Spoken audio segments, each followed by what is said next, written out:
the story of Saul, who would become Paul.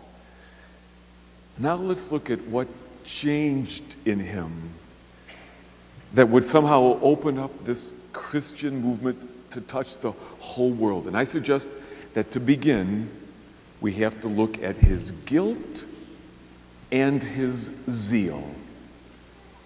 Guilt first. What I think Paul would say to us is, never be too guilty. You see, the man Saul could not handle failure. He seemed to suffer from some sense of inadequacy, be paralyzed by his guilt, and seemed to carry the shame of something into his world that he was always beating himself up for. And so you know what he would do, I think, with that shame, that guilt? He would decide that he would follow the letter of the law to a T, and that is what would save him. He would earn the right to call himself a righteous man. And he would earn that right by his behavior. And he would earn that right by keeping the law. And that, of course, led to the second thing, his zeal. And what I think that Paul would tell us is, never be too sure. Zeal, as I'm using the term, is more than being excited by a cause. Zeal is the self-righteousness that will broach no other thinking. It is religion at its worst. Zeal is Paul riding on his high horse, so convinced that he is right, oblivious to the harm he is causing, or when he is aware of it, proud of it, because he is getting rid of those infidels, those heretics, these followers of Jesus Christ who are upturning the law. They're creating chaos in his world. They're getting rid of the law that would seem to free him from his demons. And he would stop it. I suggest that Paul had great guilt and great zeal, and those two things would cause great harm. And then the encounter. Then he met Jesus. He was convinced that this Jesus who had been killed was, of course, dead. But in this encounter, it became clear to him in a way he could not ever deny again that he was alive. He met him. He was knocked off of his high horse. And now he wondered how he could ever have been so sure. He began a process of blindness, and in the blindness, re-evaluating his whole world view. And what happened was he began to realize the power that was not his to earn, the love that he could not deserve, the righteousness that was not something that he could make happen, but something that was freely given to him by the one who was all love. And he would be so changed by that, that he would want the world to know of this love, this freedom from trying to do it all of ourselves. And he would endure hardship, shipwreck, persecution, imprisonment, because he wanted the world to know this love that he had met, this love that he wanted to be like, this other-centered love that he now chose as his ideal. With his own eyes, he saw that God does not need perfection. Do you hear that assumption? That God could meet him, the sinner he was, and love him and set him free. And that brings us to you and me. Like Saul, we are tempted to great guilt. The guilt that keeps us in shame, and the guilt that keeps us from ever believing that we are more than our sin, and the guilt that can lead to our own zealousness, our own self-righteousness. We'll take care of it. We will earn that love. And the temptation then is that same kind of zeal. We too will ride around on our high horses, so convinced that we are right, oblivious to the harm that we cause, because it's worth it to get rid of the heretics and the infidels. Unless we look to the terrorists out there, or the fanatical Muslims there, we need to look at the zealot within. My brothers and sisters, Saul got knocked off his horse, and so must we. He met the risen one, so must we.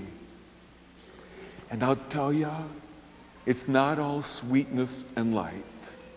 At first, it is like falling out of bed in the middle of the night, and you land stunned and awoken and bruised. Things are turned upside down. I spent my life trying to be a good son, a good wife, a good student, a good employer. And I realize, what good has that done? And I realize that the world isn't quite what I thought it would be. And all these things I've done to try to earn love was not anything that could have ever been earned anyway. And it feels like a breakdown instead of a conversion. But I suggest that that's the first step of conversion. Some things have to break down the way we thought it always had to be. And it's really then that we are empowered to know that the rules, as Paul came to know, are important, but only as a means to the end, not the end in themselves. And suddenly, the priest becomes the penitent, and the professor becomes the student, and the student knows that she or he needs help. And we lose all of our credentials, all the earnings and the pride and the name that we've earned for ourselves, right? To find that we've been given another name, not written in stone, but on our hearts. The Son of God gives us the name, beloved child of God. In all your imperfection, I meet you and I love you. And I count on you to love as I do. When we meet the risen one, and he comes in so many ways, sometimes knocking us off our high horse with some horrific revelation that we suddenly see about ourselves, or sometimes through the look of pain in the face of our spouse, or in a moment of beauty over the bedside of a child, when suddenly we see and we wake up and our world is turned over. And what is it for you or for me these days, huh? Excessive guilt, excessive zeal. Although maybe they feed off of each other. But what I hear Paul telling us in this 2000th anniversary of his birth, never be too guilty. Never be too sure. Instead, walk in the freedom of knowing you are a beloved child of God. And if that doesn't sound like freedom to you, I don't know what would. And Paul gave his life that you and I might experience that. It's a matter of getting knocked off our high horses and then making sure that there are some Pauls in our lives to remind us, hey, You're starting to climb back up on that horse again, aren't you?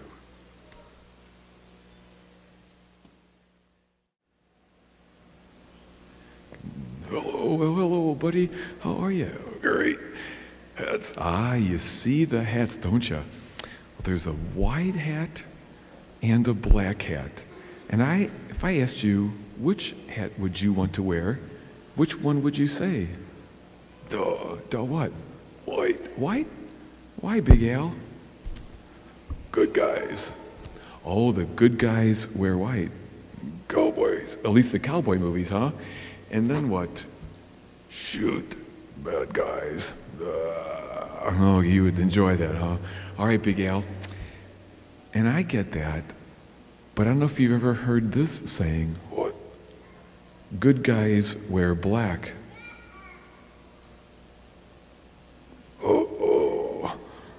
Want black? You want the black now, huh? Yeah. I'm not surprised by that, huh? How's that? Yeah, okay. You just look just lovely. You see, but Big Al, here's the danger. I think that as soon as we start saying the good guys were this or that, or look like this, or look like that, we're in trouble. You see, there's a little bit of both, maybe a lot of both in each of us. Well, see, Big Al, every person here is a mixture of saint and sinner, and we have to come to let Jesus meet us right where we are, the good of us and the not so good. And when he meets us, he loves us. And then he sends us out to love the world like that. What do you think, Big Al? Go Cardinals. Bye. Oh, I don't think he's thinking winter warm-up. I think he's thinking Super Bowl. That's what I'm thinking. But boys and girls, you know what? Sometimes we want to think, I'm only good. No. And sometimes we want to think, I'm no good. No. We're always a mixture of both. And so is every person we will ever meet. And that's right where Jesus will meet us.